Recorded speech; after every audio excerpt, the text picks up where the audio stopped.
But of course, what for me personally, what I've got out of it already is, and I hope you agree, is like, actually it's Jamie Oliver's FoodTube, but if you really look at it, all it is a machine for, of course, getting things that you haven't seen on TV, like getting stuff from behind the scenes, all that. But it's about new talent coming through, you know. And I love that. I love the idea that people kind of go to YouTube, they want to show you how to fillet a fish, and you show them, and they comment straight away. Yeah. Okay, can you show me how to do a sardine now? I've done a salmon, show me a sardine.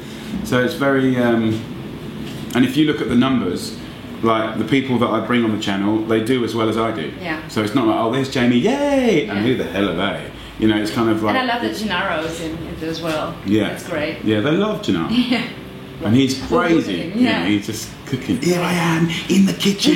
I live in the kitchen. I cook in the kitchen. I will die in the kitchen. Oh, I love that. You know, it's like he's completely potty, but he's also that's him. Yeah, I'd say all of the Instagrams, probably half the tweets. That's great. But I do the personal tweets, but if it's factual information, then that might be someone in the office just saying this place, this time.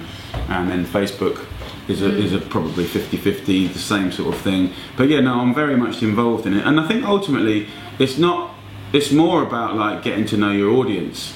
Because why not? Why wouldn't you? And like, often with like TV broadcasting, you know, they do a pilot and then it goes to a bunch of people and they may or may not know. But like the great thing about YouTube is I can do something on my camera and it rates as well as that SLR camera, or it rates as well as you know, a big film camera. It makes no difference. Like if it's honest and if it's appropriate, then people love it. And if they think that you're a bit of a dick, then they'll say, we think you're a dick. And you know, and also I think to your point, like having Gennaro like prolific in Instagram, prolific on YouTube, you know, he's 65 years old, you know, he loves to cook, and he's really good at it.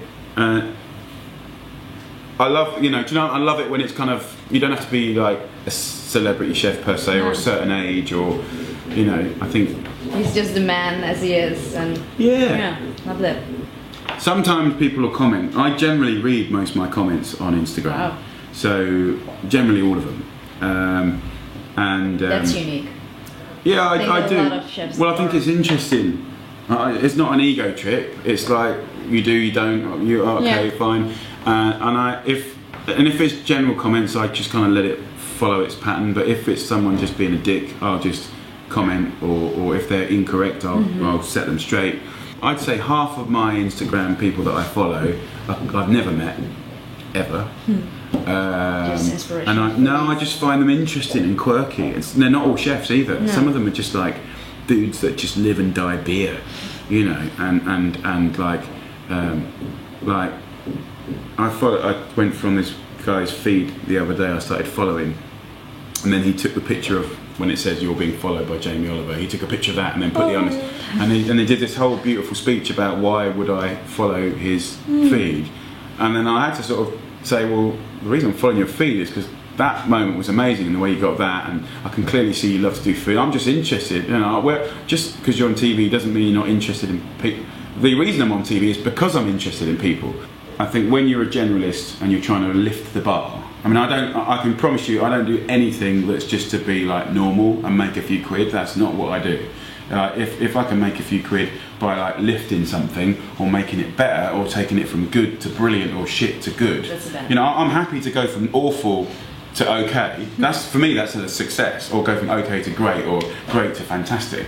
When you've got lovely people around you that are clever and super motivated, you kind of got to carry on evolving, otherwise they get tired and they go. And if you love them and respect them, you don't want them to go, because that's sort of, you know, I like coming to work to see the people I work with, so I don't particularly want them to leave. So it's quite nice that things, you know, you can plot people out and put them over here and make them happy, and so it's kind of a little bit like having a school, really.